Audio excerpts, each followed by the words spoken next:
மருத்துவ படிப்புகளுக்கான நீட் நுழைவுத் தேர்வு நாடு முழுவதும் இன்று நடைபெறுகிறது. 552 நகரங்களில் நடைபெறும் நீட் தேர்வில் சுமார் 24 லட்சம் மாணவர்கள் பங்கேற்பு.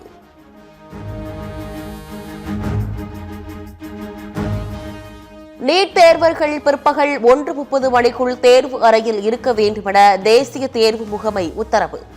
ஆடை கட்டுப்பாடு உள்ளிட்ட வழிகாட்டுதல்களை மாணவர்கள் கட்டாயம் கடைபிடிக்க அறிவுறுத்தல்.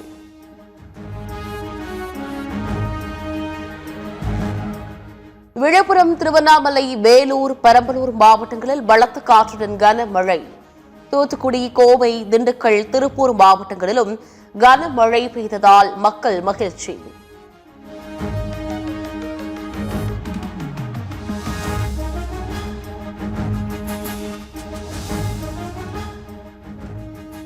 மதுரையில் கொட்டி தீர்த்த கனமழையால் முக்கிய சாலைகளில் மழைநீர் தேக்கம்.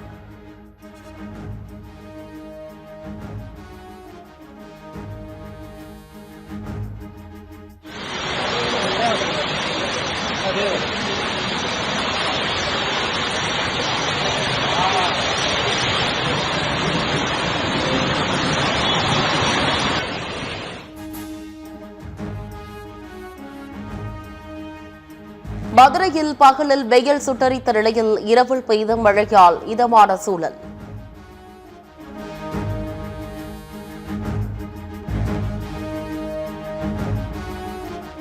முறைகேடு புகாரால் மேற்கு வங்கத்தின் பால்டா தொகுதிக்கு மட்டும் வரும் 21ஆம் தேதி மறுதேர்தல். வாக்கு எண்ணிக்கை மே 24ஆம் தேதி நடைபெறும் என தேர்தல் ஆணையம் அதிரடி அறிவிப்பு.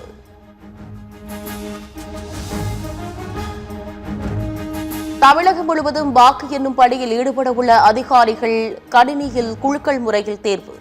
தமிழகத்தில் 62 வாக்கு எண்ணும் மையங்களில் வாக்கு எண்ணிக்கைக்கான முன்னேற்பாடுகள் தீவிரம்.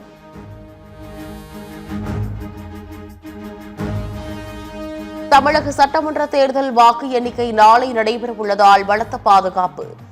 வாக்கு எண்ணிக்கையை முன்னிட்டு போலீசார் மற்றும் துணை ராணுவ படையினர் இணைந்து கொடி அணிவகுப்பு.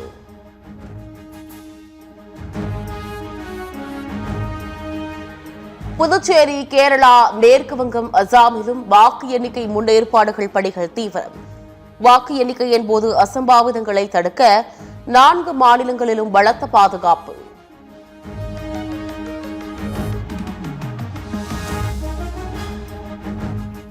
தேர்தலில் என்டிஏ கூட்டணிக்கு வெற்றி நிச்சயம் என்பதால் டெல்லியிலிருந்து தமிழகம் வந்துள்ளேன். மதுரை விமான நிலையத்தில் மத்திய அமைச்சர் பியூஷ் கோயல் பேட்டி.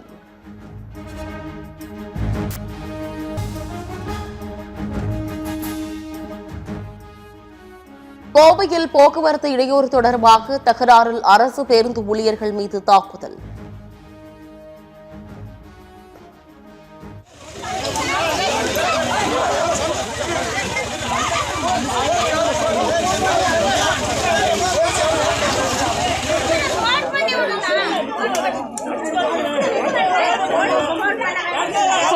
போன் பண்ணுங்க யாரு போறதில்லை. பேருந்துகளை நிறுத்தி அரசு போக்குவரத்து ஊழியர்கள் போராட்டம். தாக்குதலில் ஈடுபட்டவர்கள் கைது.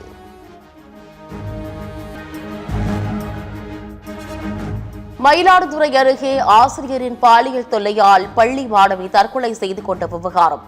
உறவினர்கள் போராட்டத்தை தொடர்ந்து ஆசிரியர் போக்சோ வழக்கில் கைது செய்யப்பட்டு சிறையில் அடைப்பு.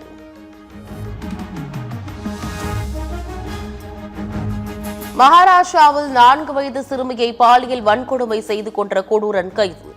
குற்றவாளி மீது கடும் நடவடிக்கை எடுக்க கோரி மக்கள் மறியலில் ஈடுபட்டதால் ஸ்தம்பித்த போக்குவரத்து. 46,313 டன் சமையல் எரிவாயுடன் ஹோர்முஸ் நீரிணையை கடந்த இந்திய கப்பல்.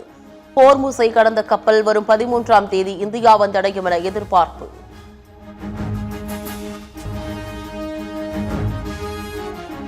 மணிப்பூரில் குண்டுவீச்சில் உயிரிழந்த 2 குழந்தைகளின் உடல்கள் 25 நாட்களுக்கு பிறகு குடும்பத்தினரிடம் ஒப்படைப்பு. இறுதி ஊர்வலத்தில் வழி நெடுகிலும் திரண்டிருந்த மக்கள் மலர்களை தூவி கண்ணீர் அஞ்சலி.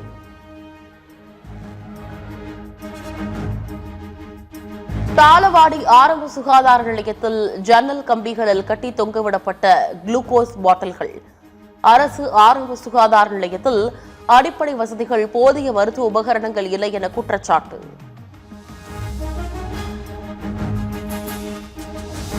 தர்மபுரி மாவட்டம் பாலக்கோடு அருகே அரசு பேருந்தின் சக்கரத்தில் சிக்கி 2 வயது குழந்தை உயிரிழப்பு.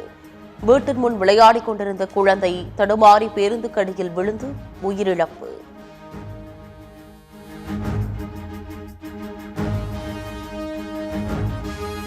(2025-26) நிதியாண்டில் அமலாக்கத்துறையால் 81,000 கோடி ரூபாய் மதிப்பிலான சொத்துக்கள் முடக்கம்.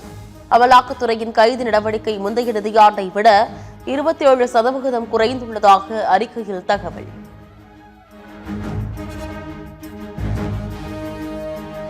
வங்கிக்கு சகோதரியின் எலும்புக்கூடுடன் வந்த விவகாரத்தில் மத்திய நிதி அமைச்சருக்கு நவீன் பட்நாயக் கடிதம். விதிகள் குடிமக்களுக்கு அதிகாரம் அளிக்க வேண்டுமே தவிர அவர்களை அவமானப்படுத்தக்கூடாது என வலியுறுத்தல். ஜார்க்கண்ட் மாநிலம் தன்பாத்தில் நிலக்கரி சுத்திகரிப்பு ஆலையில் விபத்து.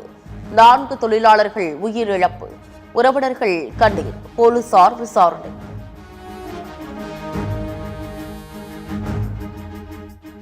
ஒடிசா மாநிலம் ஜெய்ப்பூரில் சாலையோர கடையில் சாப்பிட்டவர்களுக்கு உடல்நிலை பாதிப்பு.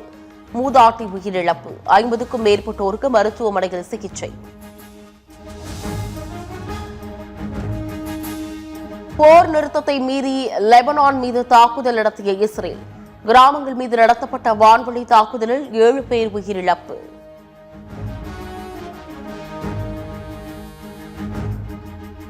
அமெரிக்க விதித்த தடைகளுக்கு தங்கள் நாடு கட்டுப்படாது என சீனா திட்டமிட்டது.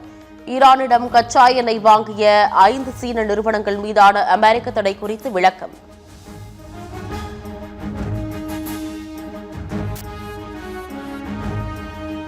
அமெரிக்க படையினர் கடற்கொள்ளையர்கள் போன்று செயல்பட்டதாக அதிபர் டிரம்ப் பேச்சு.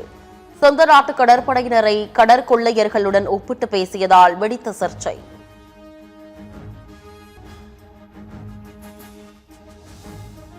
ஈரான் போரால் அமெரிக்காவை சேர்ந்த ஸ்பிரிட் ஏர்லைன்ஸ் நிறுவனம் மூடல். எரிபொருள் விலை உயர்வால் பாதிக்கப்பட்டு மூடப்பட்ட முதல் விமான நிறுவனம்.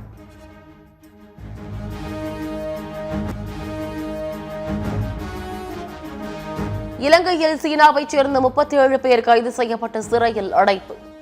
சைபர் மோசடி குற்றங்கள், சட்டவிரோத இணையதள செயல்பாடுகள் புகாரில் நடவடிக்கை.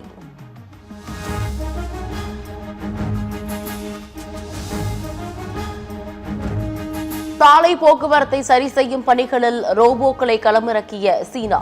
போலீசாருடன் இணைந்து போக்குவரத்து சீரமைப்பு பணியில் ஈடுபட்டுள்ள ரோபோக்கள் வீடியோ வைரல்.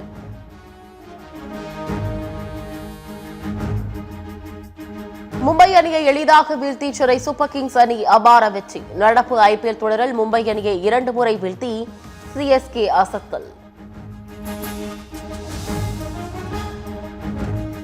IPL தொடரின் இன்றைய முதல் போட்டியில் ஹைதராபாத் கொல்கத்தா அணிகள் மோதல். இரவு 7:30 மணிக்கு நடைபெறும் ஆட்டத்தில் பஞ்சாப் குஜராத் அணிகள் பல பரீட்சை.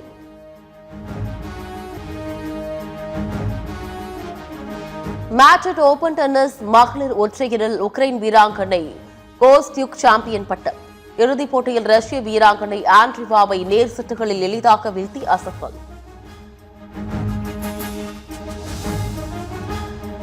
இன்டர் காஷி அணிக்கு எதிரான ISL கால்பந்து போட்டியில் நார்த் ஈஸ்ட் யுனைடெட் த்ரில் வெற்றி.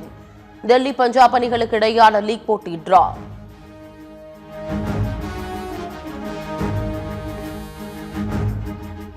மகளிர் T20 உலகக்கோப்பை தொடருக்கு ஹர்மன்பிரீத் கவுர் தலைமையிலான இந்திய அணி அறிவிப்பு.